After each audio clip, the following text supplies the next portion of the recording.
नमस्ते मेरे प्यारे बच्चों, कैसे हैं आप सभी। आशा करती हूँ आप सभी अपने घरों में स्वस्थ। तो बच्चों, आज हम शुरू करेंगे पाठ 4 शब्द की रचना। क्या शुरू करेंगे? पाठ 4 शब्द की रचना। पहले हम शब्द के विषय में चर्चा करते हैं कि शब्द किसे कहते हैं। तो आइए सबसे पहले हम शब्द पे चर्चा करते हैं। ये जो शब्द है इस पे चर्चा करेंगे अब हम।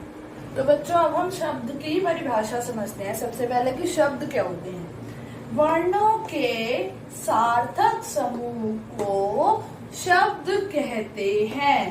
वर्णों के सार्थक समूह को शब्द कहते हैं। देखो, इसमें मैंने एक शब्द को बहुत अधिक चिन्हित किया हुआ है, वो है सार्थक। क्या शब्द है बच्चों? सार्थक। सार्थक का मतलब होता है अर्थ के साथ, यानी कि अर्थ के सहित। अर्थ के सहित, जिसका कोई एक निश्चित अर्थ हो। जिसका कोई एक निश्चित अर्थ हो। जैसे गाय, घोड़ा, किताब, पुस्तक, इन सभी शब्दों का कुछ ना कुछ अर्थ है। बच्चों, क्या कभी आपने ये सोचा है कि अगर हमारे पास शब्द ना हो तो हम कैसे अपने विचारों को प्रकट करेंगे? अगर हमारे पास शब्द ही नहीं होंगे तो ना हम बोलकर ना हम लिखकर अपने विचारों को प्रकट कर पाएंगे। और भाषा की परिभाषा भी बच्चों यही होती है कि अपने विचारों को प्रकट करने का माध्यम भाषा कहलाता है। और भाषा के लिए सबसे अधिक हमें शब्दों की जरूरत होती है। तो अब हम यहाँ पे कुछ लिखे हुए शब्दों को देखते हैं। क्या ये शब्द है? क्या इनका कोई सार्थक अर्थ है? अभी हमने पढ़ी है शब्द की परिभाषा, जिसका कोई सार्थक या जिसका कोई निश्चित अर्थ हो। वर्णों का वह समूह जिसका कोई निश्चित अर्थ हो। तो क्या इसका कोई अर्थ है? लाका। लाका। क्या इसका कोई अर्थ है? रम। क्या इसका कोई अर्थ है? लाकम। क्या इसका कोई अर्थ है? इन तीनों शब्दों में से किसी भी शब्द का कोई अर्थ है? नहीं है। लेकिन जब मैंने इनके वर्णों को आगे पीछे कर दिया, आगे पीछे यानी कि का को मैंने पहले लिख दिया और ला को मैंने बाद में लिख दिया, तो शब्द बन गया काला। काला मतलब ब्लैक। अब अगले पे आते हैं रंग। क्या ये कोई शब्द है? लेकिन जब मैंने इसमें वर्णों को आगे पीछे कर दिया तो ये शब्द बन गया अमर। अमर जो कभी ना मरे। क्या शब्द बन गया? अमर। हमने परिभाषा पढ़ी थी, जिसका कोई सार्थक अर्थ हो या जिसका कोई निश्चित अर्थ हो। तो इन शब्दों का अर्थ है, इसका भी है, इसका भी है। बच्चों, अगले पे आते हैं लकम। क्या यह कोई शब्द है? नहीं। लेकिन जब मैंने वर्णों को आगे पीछे कर दिया तो यह शब्द बन गया कमल। कमल। क्या शब्द बन गया?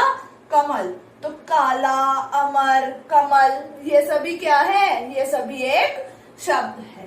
तो एक बारी फिर से दोहराते हैं बच्चों। वर्णों का ऐसा समूह जिसका कोई अर्थ होता है उसको हम क्या बोलते हैं? शब्द। उसको हम क्या बोलते हैं? शब्द। ये जो लिखे हुए हैं ये शब्द नहीं है, ये निरर्थक शब्द है। निरर्थक यानी कि जिनका कोई अर्थ ना हो।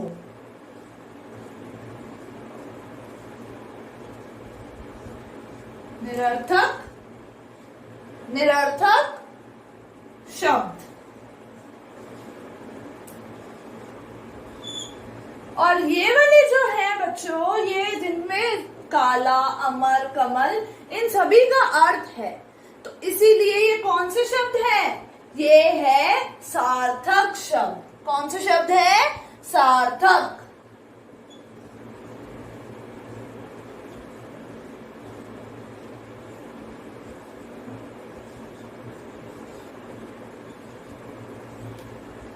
निरर्थक और सार्थक में अंतर समझ आ गया? एक बार फिर से दोहराते हैं। निरर्थक यानी कि जिसका कोई भी अर्थ नहीं होता है।